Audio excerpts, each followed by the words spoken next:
देख रहे हैं R9 न्यूज। मैं हूं आपके साथ निधि मिश्रा। उत्तर प्रदेश का मुजफ्फरनगर वैसे तो हमेशा से ही सुर्खियों में बना रहता है। मुद्दे कोई भी हो, अंत में लौटकर राजनीतिक पार्टियां हिंदू मुस्लिम की गणित पर आ ही जाती हैं। लेकिन पिछले कई बार से विधायक और योगी सरकार में मंत्री कपिल देव अग्रवाल के बारे में कहा जाता है कि इनके विधानसभा क्षेत्र में भले ही इनको मुस्लिम वोट कम मिल रहे हो, लेकिन इस जनपद में इन्हीं के कारण मुस्लिम वोटरों की नजदीकियां बीजेपी से बढ़ रही हैं। इस जनपद में जयंत चौधरी हो या फिर भाजपा के ही अन्य कई भी कद्दावर नेता, लेकिन एक ही नाम जो युवाओं के भविष्य निर्माण के लिए पूरी ईमानदारी से काम कर रहा है। एक मंत्री की सोच कैसे बन गई उत्तर प्रदेश के युवाओं की उम्मीद। पिछले कुछ सालों में लगभग 10 लाख से अधिक युवाओं का हुआ कौशल विकास, लगभग 5 लाख लोगों को उनके हुनर के मुताबिक मिला रोजगार। पेश है हमारे खास कार्यक्रम आमना सामना में योगी सरकार के कौशल विकास मंत्री कपिल देव अग्रवाल से हमारे एडिटर पुनीत मोहन की खास बातचीत। नमस्कार, R9 न्यूज़ के खास कार्यक्रम आमना सामना में मैं पुनीत मोहन आपका स्वागत करता हूं। हर ओर अंधेरा है, ईमानदार नेता ही आने वाले भविष्य का उजाला है। हम बात कर रहे हैं सीधे तौर पर मुजफ्फरनगर नगर पालिका से अपने राजनीतिक करियर की शुरुआत करने वाले और मुजफ्फरनगर सदर विधानसभा से लगातार 3 बार विधायक होते हुए आए और इस वक्त उत्तर प्रदेश के लाखों युवाओं की आशा की किरण बन चुके योगी सरकार के कौशल विकास मंत्री कपिल देव अग्रवाल जी से। कपिल जी, स्वागत है आपका हमारे कार्यक्रम में। मुजफ्फरनगर की जनता ने 3 बार आपको विधायक बनाया है, जननायक के रूप में देखती है मुजफ्फरनगर की जनता आपको। क्या कहेंगे मुजफ्फरनगर की जनता के लिए? बहुत अच्छा है, हमारी विधानसभा बहुत शानदार है और शानदार इसलिए भी है कि हम भी पूरे सेवा भाव से उनके प्रति समर्पित रहते हैं और वहाँ की जनता भी हमको बहुत प्यार करती है। मुजफ्फरनगर गुड़ की मिठास, शक्कर की मिठास, गन्ने की मिठास, ये सब वहाँ की पहचान है। और पूरे देश को हम चीनी सप्लाई करने का काम करते हैं, गुड़ सप्लाई करने का काम करते हैं। एक और गंगा है, एक और यमुना है, सुखतीर्थ वहाँ पर है, यहाँ श्रीमद् भागवत जी की कथा का श्रवण राजा परीक्षित जी को कराया गया सुखदेव जी के द्वारा। तो यानी इस तरह मिला करके मुजफ्फरनगर की जलवायु, वहाँ का वातावरण, वहाँ का जल का बहुत शानदार, वहाँ पे गंगा होने के कारण से जल पीने लायक हमारे पास बहुत अच्छा है, खेती हमारे पास बहुत अच्छी है, इंडस्ट्रियाँ हमारे यहाँ बहुत अच्छी हैं। मुजफ्फरनगर में बहुत शानदार पोटेंशियल है। लगभग आप देखिए 11 शुगर मिले केवल मुजफ्फर जनपद के अंदर है, बड़ी बात होती है। 30 पेपर मिले हैं, स्टील मिले हैं, तो मुजफ्फर पोटेंशियल बहुत है। और मुझे वहाँ की जनता का, अपने लोगों का सेवा करने का जनता लगातार मुझको मौका दे रही है। मैं हृदय गहराइयों से उनका धन्यवाद करता हूँ। एक साधारण मध्यम वर्गीय बिजनेस फैमिली से आप आते हैं, मुजफ्फरनगर में हमेशा गलत के विरोध में खड़े हो जाते हैं। आज आप विधायक हैं, लेकिन एक वक्त वो भी था जब मुजफ्फरनगर क्राइम कैपिटल के नाम से जाना जाता था। किस तरीके से राजनीतिक करियर की शुरुआत हुई थी और किस तरीके से मंत्री पद तक का सफ़र तय किया? अभी कल शोभित यूनिवर्सिटी मेरठ के पास है, मैं वहाँ कार्यक्रम में था, तो देश भर के बच्चे वहाँ पर आए हुए थे। और माननीय प्रधानमंत्री जी ने उन बच्चों के साथ इंटरेक्ट किया हैकेथन के माध्यम से। और प्रधानमंत्री प्रतिवर्ष इस कार्यक्रम को करते हैं। जो युवा विद्यार्थी हैं, इंजीनियरिंग के छात्र हैं, उनके साथ वो लगातार टॉक करते हैं। उससे मैंने विषय रखा कि मुजफ्फरनगर, मेरठ, बागपत, बड़ौद, शामली, ये इस प्रकार का क्षेत्र था। तत्कालीन सरकारों में, किसी पार्टी का मैं नाम नहीं लूँगा, उन सरकार के अंदर स्थिति थी कि हमारे बच्चों के, कॉलेज के बच्चों के एडमिशन कहीं बाहर नहीं होते थे। शादी होने के बाद कोई नौजवान जोड़ा अगर कहीं बाहर जाता था तो अगर कोई रूम ले लिया, किसी होटल में जा करके, और पता लग गया मुजफ्फर मेरठ के बच्चे हैं, तो चाबी वापस से ले लेते थे। इतनी गुंडागर्दी का माहौल था। सरेआम गोलियां, सरेआम कत्ल, सरेआम लूट, ये सब चीज़ें होती थी। मात्र 5-6 वर्ष के अंदर, बल्कि ये तो काम की शुरू होने के बाद, तो केवल 2 वर्ष के अंदर आदरणीय प्रधानमंत्री, आदरणीय मुख्यमंत्री के रूप में श्री योगी आदित्यनाथ जी ने जिस प्रकार से चमत्कारिक परिवर्तन करने का काम किया, लॉ एंड ऑर्डर को कंट्रोल में करने का काम किया, एक भरोसा उत्तर प्रदेश की जनता काम करने का, गुंडों का दमन करने का काम किया, माफियाओं की जमीन छीनने का काम किया, तो उत्तर प्रदेश के अंदर शानदार माहौल आज उत्तर प्रदेश में है। उत्तर प्रदेश लगातार प्रगति कर रहा है। अभी हमने देखा कि इतनी शानदार इन्वेस्टर समिट उत्तर प्रदेश में हुई, 35 लाख करोड़ के एम्यूज़ हुए। और महत्वपूर्ण बात यह है कि उत्तर प्रदेश नहीं, केवल हिंदुस्तान नहीं बल्कि दुनिया भर के इन्वेस्टर्स आए भी, आज जो इन्वेस्टमेंट धरातल पर उतर भी रहा है और लोग भरोसा भी उत्तर प्रदेश के प्रति कायम है। और योगी आदित्यनाथ जी, मुझे गर्व है इस बात का कि उनके मंत्रिमंडल में मैं सेवक के रूप में काम कर रहा हूँ। योगी आदित्यनाथ जी केवल हिंदुस्तान नहीं, दुनिया के लिए मुख्यमंत्री के रूप में एक मॉडल बन गए। ये हमारे लिए बहुत निश्चित रूप से गर्व की बात है। आज योगी को चाहते हर व्यक्ति हमारे जैसा एक मुख्यमंत्री हमारे भी यहाँ भी योगी आदित्यनाथ जैसा हो। तो ऐसा उन्होंने अपनी कार्यशैली से, अपने व्यवहार से, अपने आचरण से और भी ईमानदारी से, सबसे बड़ी बात यह है कि ईमानदारी के कारण से जिस काम को बोलते हैं, करते हैं, उनका परिणाम हम सबके सामने आता है। तो वो शानदार तरीके से। दूसरा कार्यकाल है आपका 2017 से 22 के दौरान लगभग 4.5 साल में कौशल विकास की अगर हम ट्रेनिंग की बात करें तो लगभग 8,92,334 युवाओं को उत्तर प्रदेश में ट्रेनिंग दी गई। और ये दूसरा कार्यकाल है, 22 से 27 का क्या लक्ष्य है, युवाओं को किस तरीके से ट्रेन करेंगे? लेकिन लगातार हम काम कर रहे हैं। जब इसकी मैं थोड़ी चर्चा करूंगा आपसे कि जब तत्कालीन सरकारों के अंदर कौशल विकास विभाग तो था, लेकिन भ्रष्टाचार चरम सीमा पर था। लोग टारगेट ले जाते थे, काम नहीं करते थे और केवल भुगतान होने का काम करता था। तो सबसे पहले हमने ऐसे लोगों की छटनी करने का काम किया जो धरातल पर काम नहीं करते हैं, लोगों को ट्रेनिंग नहीं देते हैं या नौकरी देने का काम नहीं करते हैं। ऐसे लगभग 450 ट्रेनिंग पार्टनर हमने उनको बाहर का रास्ता दिखाने का काम किया, जिसके कारण से मैसेज गया कि नहीं, अब यहाँ पे काम करना पड़ेगा। हमने पहली बार बायोमेट्रिक सिस्टम शुरू किया कि जो कैंडिडेट्स आएंगे वो बायोमेट्रिक उनकी प्रेजेंस होगी, और आते हुए भी और जाते हुए भी, ताकि उनको कम से कम काम करने का मौका मिले। तो सबसे बड़ी बात जो महत्वपूर्ण काम हुआ है, ये फर्जीवाड़े को हमने खत्म करने का काम किया। और अभी हमारे जो ITI के अंदर विशेष रूप से टाटा ने हमारे साथ MOU किया और टाटा के साथ हमें लगभग 6,000 करोड़ रुपये काम हमारे विभाग के अंदर हो रहा है।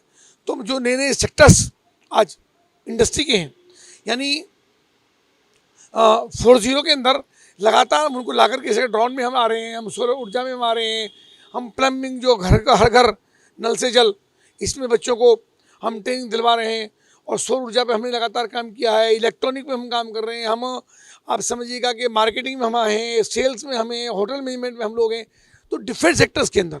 और अभी जो फॉरेन लैंग्वेज है वो सिखा करके भी हम लगातार उसके ऊपर भी बच्चों को बाहर भेजने का हम काम कर रहे हैं। आंकड़ों का जादूगर कहता है, विपक्ष कह रहा है ये सिर्फ आंकड़े हैं, धरातल पर हकीकत कुछ और है। अखिलेश यादव लगातार आरोप लगाते हैं कि अभी भी उत्तर प्रदेश में युवा काफ़ी बेरोजगार संख्या में है, क्या कहेंगे? राइट, बेरोजगार तो होंगे ही।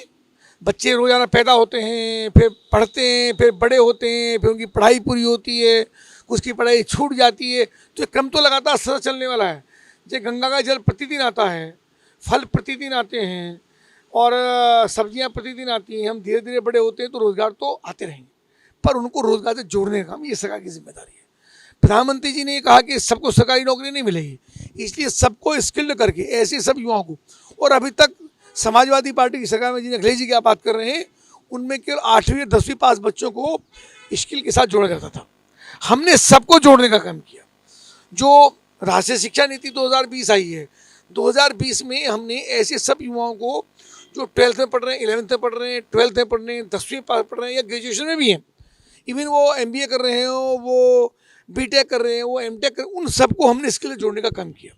और स्किल में लगातार उन पर शोध करा करके बच्चों को कि वो स्किल्ड जरूर हो, एक सेक्टर उनके पास ऐसा जरूर हो जिसमें अगर वो किसी कारण से अपना टारगेट पूरा नहीं कर पाए जीवन का, तो कम से कम स्किल्ड के कारण से अपना जीवन शानदार तरीके से जीवन यापन कर सके। और केवल नौकरी करने वाले नहीं, नौकरी देने वाले बने, एंटरप्रेन्योर भी बने। अखिलेश जी को ज़्यादा चिंता करने की जरूरत नहीं है।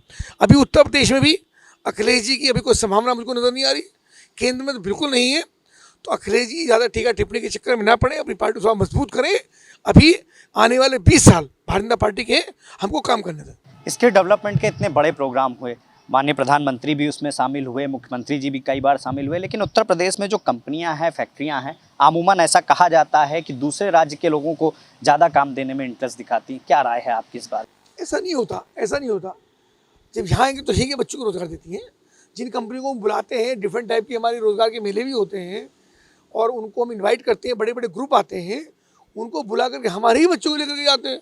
अब यहाँ करके कोई मध्य प्रदेश के बच्चों को थोड़े लेंगे, तो यहाँ करके यहीं के बच्चों को लेके आते हैं। हाँ, मध्य प्रदेश के किसी बच्चे को रोजगार मिलता तो वो भी हमारे परिवार का वाला है, कोई बाहर का तो है नहीं। मध्य प्रदेश वाले को तो हमें उसकी भी खुशी है, पर उत्तर प्रदेश के युवाओं को रोजगार मिले, जिम्मेदारी हमारी है, उसके दिन रात हम प्रयास कर रहे हैं। मंत्री जी, आपने अपने शरीर के अंगों का दान किया है, नेत्रदान आपने तय किया है। एक राजनेता होते हुए समाज सेवा की ऐसी प्रेरणा कहाँ से आती है? कुछ नहीं, आदरणीय महामहिम राष्ट्रपति जी ने उस दिन वो कार्यक्रम किया जिसमें नेत्रदान करने थे, तो उस कार्यक्रम में मुख्य अतिथि के रूप में था। तो मुझको लगा था अब राष्ट्रपति जी के आह्वान के बाद हमको क्या दे सकते हैं, तो उनके आह्वान पर हमको लगा कि नेत्रदान करना है। तो डॉक्टर से बोले कि नहीं साहब, नेत्रदान नहीं है तो फॉर्म देहदान का है, हम पूरी देहदान कर देते हैं, वही कोई दिक्कत नहीं है। और देखिए, दधीचि जी ने अपनी हड्डियाँ वज्र के रूप में उनका इस्तेमाल हुआ। तो जो हमारे संत हैं, महापुरुष हैं, तो हमेशा देने का काम करते रहे, और जिस जिसने समाज को देने का काम किया उसी को लोगों ने फिर याद किया।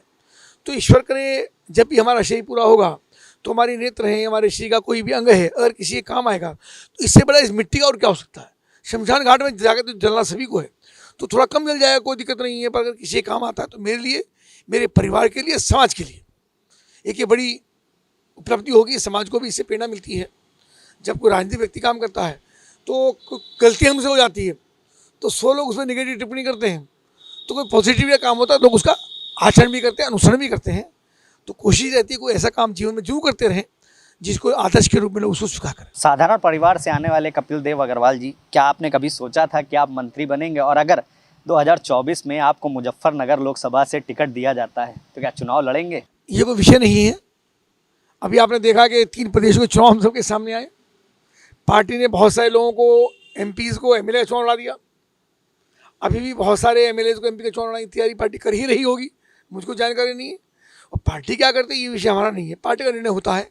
पर कार्यकर्ता के रूप में लगातार पार्टी के लिए मैं समर्पित हूँ, और पार्टी के साथ भी, जनता के साथ भी लगातार हमारा एक तरीके से पारिवारिक संबंध है, आत्मीय संबंध है, प्रोफेशनल संबंध नहीं है, धंधे वाला संबंध नहीं है। चूँकि जनता लगातार प्यार देती है, आशीर्वाद देती है, और आशीर्वाद देकर हमको यहाँ तक पहुँचाने का काम किया, तो उनके हर प्रकार के कष्ट की जिम्मेदारी हमारी है। वो सुख में हमको बुलाए ना बुलाए, लेकिन कोई कष्ट होता है तो बिना बुलाए उनके यहाँ पहुँचते हैं। हमारे काम की यही शैली है, और इसे जनता हमको प्यार करती है, भरपूर आशीर्वाद देती है। और केवल चुनाव का विषय नहीं है, जब जब भी हमने किसी भी विषय के लिए आह्वान किया, चाहे पार्टी का हो चाहे सामाजिक का हो, उसके लिए जनता ने भरपूर प्यार हमको देने का काम किया। मंत्री जी, एक सवाल है, मुजफ्फरनगर में आप उस वक्त आवाज़ उठाते थे जब यहाँ सत्ता दूसरी होती थी, क्राइम कैपिटल कही जाती थी मुजफ्फरनगर। क्या डर नहीं लगता था गलत के विरोध में आवाज़ उठाई हो? कई बार सरकारें दूसरी हैं, आज आप भले मंत्री हैं, लेकिन उस वक्त देखिए, मूल रूप से मैं राष्ट्रीय स्वयंसेवक संघ का कार्यकर्ता हूँ, तो हमने संघ की शाखा में लड़ना झगड़ना, लड़ने का वो लड़ाई नहीं, पर मित्रता में ही, यानी शाखा पे ही आपस में एक तरीके से काम करने की हिम्मत, जनता के बीच में रहने की हिम्मत। और कई बार जब भुज में भूस्खलन, वो भूकंप आया और बहुत लाखों लोग उसके अंदर मारे गए, और भी आया, कश्मीर के अंदर भी आया, तब तो लगातार हम सड़कों पे घूमते रहे, लोगों के लिए संग्रह करके हमने वहाँ पहुँचाने का काम किया। अब तो भगवान की कृपा से बहुत दिनों से ये सब दुर्घटना यहाँ पर नहीं हुई, और हमने कश्मीर का आतंक भी देखा है, मुजफ्फरनगर का आतंक भी हमने देखा है। तो जब और हमने लाठियाँ भी खाई हैं और गोलियाँ भी हमारे ऊपर चली हैं, वो सब चीज़ें हमने देखी हैं। और जब राम जन्मभूमि का आंदोलन होता था तब भी हमने खूब लाठियाँ खाई हैं, खूब झगड़े हुए हैं, कर्फ्यू लगे हैं, दंगे हुए हैं, लेकिन अपने सिद्धांत के लिए, अपने विज़न के लिए, अपने लक्ष्य के लिए वो लगातार अड़े रहते थे, डटे रहते थे। तो डरे रहने से एक वो ताकत उसके अंदर आई कि जब भी कोई सामना होगा किसी विरोध का करने का, तो विरोध करेंगे। और शायद विरोध का ये परिणाम सामने आया कि जनता ने हमको फिर प्यार दिया कि कपिल देव तब लड़ता था जब सब लोग भाग जाया करते थे और दाएं बाएं हो जाते थे, तब भी हम लाठी के सामने लाठी पकड़ करके और डंडा पकड़ करके, तब साफ तो देखने में नहीं लगता कि हाँ ऐसा हुआ होगा। तो ये जो सब चीज़ें हैं, इनकी याद करें तो बहुत लंबा विषय है, संघर्ष की बहुत सारी गाथाएं हैं, और लेकिन कभी झुके नहीं, कभी समझौता नहीं किया, कभी किसी के सामने सरेंडर करने का काम नहीं किया, उसके कारण साझे परिणाम सबके सामने। उत्तर प्रदेश में जिस तरीके से क्राइम कंट्रोल हुआ है, महिला अपराधों में कमी आई है और बुलडोजर की कार्यवाही हुई है, कहीं ना कहीं उत्तर प्रदेश की जनता उत्तर प्रदेश को, मुख्यमंत्री को कलयुग का मर्यादा पुरुषोत्तम मानती है। क्या कहेंगे? आपके योगी जी की छवि को कई लोग कॉपी कर रहे हैं दूसरे राज्य, क्या कहेंगे? देखो, मैं अभी बड़े गर्व के साथ ये बात कह सकता हूँ कि मुख्यमंत्री योगी आदित्यनाथ जी से हमको भी सीखने को बहुत कुछ मिलता है। पहली बात है जनता के प्रति समर्पण, प्रतिबद्धता, जवाबदेही, और परिश्रम और संघर्ष बहुत, यानी मुझे लगता है 18-20 घंटे काम करते हो। सब सो जाते हैं, उसके बाद सोते हैं और सबसे पहले उठते हैं। तो केवल कहने के लिए योगी नहीं है, सच्चाई में योगी है। और कई बार उन्होंने कहा भी मुझको क्या चाहिए, एक तख्त, एक ओढ़ने के लिए कंबल, एक तकिया, बस साधारण भोजन। तो उसी में से ही प्रदेश की जनता की लगातार सेवा कर रहे हैं, चूँकि निस्वार्थ भाव से उन्होंने काम किया। उन्होंने बदमाश नहीं पाले, गुंडे नहीं पाले, बगल में लोगों को नहीं दबाया, अपना पराया नहीं किया। जो अनुशासनहीन है उस पर कार्रवाई की, वो भारतीय पार्टी का कार्यकर्ता क्यों ना हो। ये महत्वपूर्ण बात है। कोई आदेश जारी किया तो सबके लिए किया। लाउड स्पीकर उतरेंगे तो मस्जिद से भी उतरेगा और मंदिर से भी उतरेगा।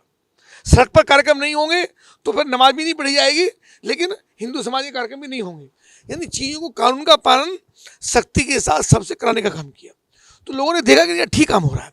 उन्होंने कहा कि अवैध कटान नहीं हुआ, तो अवैध कटान पूरे प्रदेश के अंदर बंद हुआ। तो मुजफ्फरनगर की चर्चा मैं आपसे करूं, मुजफ्फरनगर में हमारे खारापार एक जगह है, उस खारापार में 250 भट्टियाँ अवैध कटान की चलती थी। और वहाँ की लड़कियाँ, वहाँ की बालिकाएँ, भले ही वो नॉनवेज भी हों, मतलब नॉन वेजिटेरियन भी हों, पर दुर्गंध आती थी। और दुर्गंध आकर के मुंह पे कपड़ा लपेट करके पता नहीं किस तरीके से वहाँ से निकलती थी। पशुओं की खाल, उनकी हड्डियाँ, गंदगी, खून, वो पूरे खारापार के अंदर नरक बना हुआ था। 1 लाख की आबादी, कोई हिम्मत नहीं कर पाया उसको हटाने की। मुख्यमंत्री का अवैध कटान नहीं हुआ तो नहीं हुआ, वो सारी भट्टियाँ टूटी, सारा अवैध कटान बंद हुआ। आज जब मैं कॉलोनी में जाकर उन बालिकाओं से बात करता हूँ, मुस्लिम बालिकाओं से, तो इतनी प्रसन्न है, अपने मुंह से बोलती हैं कि वे, कोई अंकल कहती है, कोई भैया कहती है, कोई विधायक जी कहती है कि भैया रहने का हमारा जीवन बन गया, वरना हम तो वहाँ से नरक में जी रहे थे। तो आप जाइए कभी खालापार में, आइए, वहाँ के लोगों से पूछिए, तब आपको पता लगे मुसलमान के लिए भी क्या हुआ। मुसलमान में समाज में मैं किसी समाज के ऊपर टिप्पणी नहीं करता, पर थोड़ी मान्यता ये है कि नहीं, थोड़े अपराधी वृत्ति के कुछ लोग होते थे, तो उनमें हमारे छोटी मोटी लूट कर ली, छोटी मोटी चोरी कर ली, कुछ और कर लिया।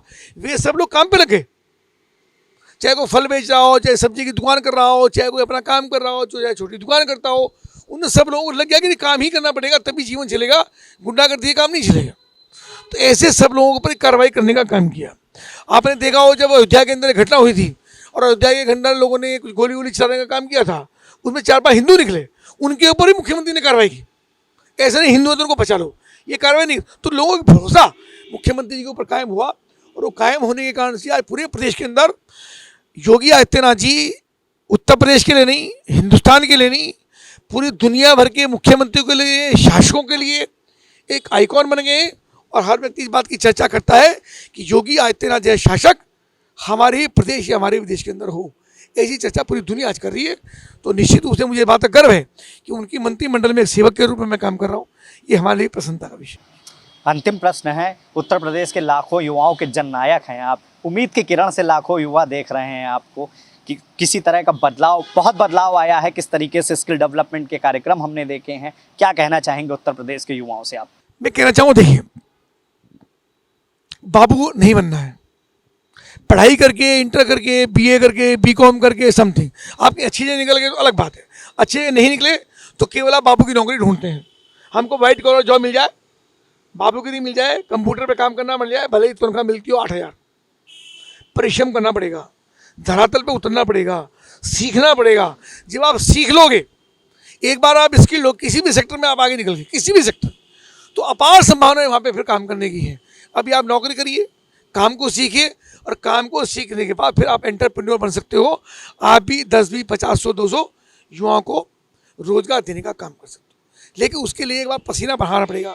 बिना पसीना बहाए, बिना सीखे, बिना परिश्रम किए कोई आगे नहीं बढ़ सकता। दुनिया में कोई व्यक्ति आसमान से सीख के नहीं आया, सबको यही सीखना पड़ता है, यही परिश्रम करना पड़ता है, और धीरे धीरे परिणाम सामने आता है। जो बीज हम आज बोते हैं उस बीज पर तुरंत फल नहीं लगते। ये भरोसा रखना पड़ेगा कि समय लगेगा हमको सीखने में। हमने कुछ सीखी, और हमारा डिपार्टमेंट उसके अंदर बहुत महत्वपूर्ण भूमिका उसके अंदर निभाता है। हम पूरे जनपद के अंदर ब्लॉक स्तर तक हम स्किल के सेंटर चला करके उनको ट्रेनिंग दिलवाने का काम करते हैं। बेटियां बहुत तेज़ी से आगे बढ़ रही हैं, लड़कियां, महिलाएं और युवाओं को लगातार हम काम सिखा रहे हैं। और आप सीखिए, आप आइए, हमारे पोर्टल पर आइए, हमारी वेबसाइट पर आइए, और वेबसाइट पे स्टडी करके अपना पंजीकरण कराइए, और पंजीकरण करा करके आप सीखिए, आप समझ लीजिए, आपको खाली नहीं रहना पड़ेगा। ये जिम्मेदारी मैं आपको दे सकता हूँ। व्यवसाय शिक्षा में देखिए बहुत तेज़ी से हमारे क्रांतिकारी परिवर्तन हो रहा है। जब प्रधानमंत्री आते नरेंद्र मोदी ने केंद्र के माध्यम से एनईपी राष्ट्रीय शिक्षा नीति 2020 शुरू की, तो क्रांतिकारी परिवर्तन हमारे विभाग के अंदर भी उसके अंदर आया है और हम बहुत तेज़ी से काम कर रहे हैं। जो नए टारगेट्स हैं, सबसे बड़ा हमने काम किया कि हमने इंडस्ट्री की डिमांड के हिसाब से हमने बच्चों को ट्रेनिंग देनी शुरू की है। अभी आपने देखा कि 35 लाख करोड़ का MOU हुआ, तो शुरू के 5 लोग छोड़ करके, मालिक हों, मैनेजर हों, तो उनको शुरू के 5 या 10 लोगों को छोड़ करके बाकी जितनी नीचे की टीम है वो सब हमारी रहने वाली है, टेक्निकल स्टाफ सारा हमारा रहने वाला है। तो उन बच्चों को इंडस्ट्री का सर्वे करा करके इंडस्ट्री को कैसी डिमांड है, कैसा उनको स्किल चाहिए, वो हम कर रहे हैं। अब समस्या क्या आती है कि हमारी ITI के पास उतना मैकेनिज्म नहीं है, उतने बड़े मशीनें हमारे पास हाई पावर्ड मशीनें नहीं होती हैं जितनी इंडस्ट्री की आवश्यकता होती है। तो हमने उन बच्चों को इंडस्ट्री के अंदर भी ट्रेनिंग देने का काम किया। यानी 2 साल का कोर्स का है तो लगभग 1 साल हमारे यहाँ और 1 साल इंडस्ट्री में जा करके वो काम करेगा। तो जब काम करेगा उसकी प्रैक्टिकल नॉलेज को हो जाएगी मशीन पे कैसे काम करना है और वहाँ पे ज़रूरत कैसी है। तो ज़रूरत कैसी है तो वो काम हमारा लगातार चल रहा है। अभी टाटा के साथ हमारा MOU हुआ है। टाटा ने लगभग 6,000 करोड़ पे हमारी ITI को डेवलप करने के लिए अभी वो इन्वेस्ट कर रहा है, हम भी कर रहे हैं। उत्तर प्रदेश सरकार ने भी अपना 13% शेयर उसके अंदर डाला है। और ऐसा मिला करके हमारे लगभग 10,000 स्क्वायर फीट के शेड हमारे बनने हैं। उन शेड में आर्टिफिशियल इंटेलिजेंसी, ड्रोन, प्लम्बिंग और आपका ई-व्हीकल, जो नए नए लेटेस्ट सेक्टर्स हैं उनके अंदर बच्चों को हम ट्रेनिंग दिलवाने का हम काम करेंगे। हम मार्केटिंग में, हम सेल्स में, हॉस्पिटलिटी में, होटल मैनेजमेंट में, यानी जहाँ जहाँ आवश्यकता है वैसे बच्चों तैयार करने का हम काम कर रहे हैं। धन्यवाद हमसे बात करने के लिए। तो हमसे बात कर रहे थे मुजफ्फरनगर सदर विधानसभा से लगातार 3 बार से विधायक और योगी सरकार के कौशल विकास मंत्री कपिल देव अग्रवाल जी, जिनके नेतृत्व में उत्तर प्रदेश है। उत्तर प्रदेश के युवाओं को स्किल डेवलपमेंट के माध्यम से ट्रेनिंग दी जा रही है, रोजगार दिया जा रहा है और हम आशा करते हैं कि ऐसे ही उत्तर प्रदेश के जो युवा हैं उनको लगातार रोजगार मिलेगा और सरकार ने जो वादे युवाओं से किए हैं सरकार उन्हें पूरा करेगी। वीडियो जर्नलिस्ट सुधीर और समर के साथ मैं पुनीत मोहन, R9 न्यूज़, लखनऊ। तो ये थी योगी सरकार के मंत्री कपिल देव अग्रवाल की आगे की योजना। क्या कुछ करेंगे, आने वाली तस्वीर में किस तरह से इस पूरे चुनाव को आगे बढ़ाएंगे और सबसे बड़ी चीज युवाओं को लेकर, उनके रोजगार को लेकर क्या कुछ सोच है वो बताया। इनसे बात की हमारे एडिटर पुनीत मोहन ने। क्या कुछ तस्वीर होगी आगे वो सब आप देखेंगे सिर्फ और सिर्फ R9 पर। मैं निधि मिश्रा, नमस्कार।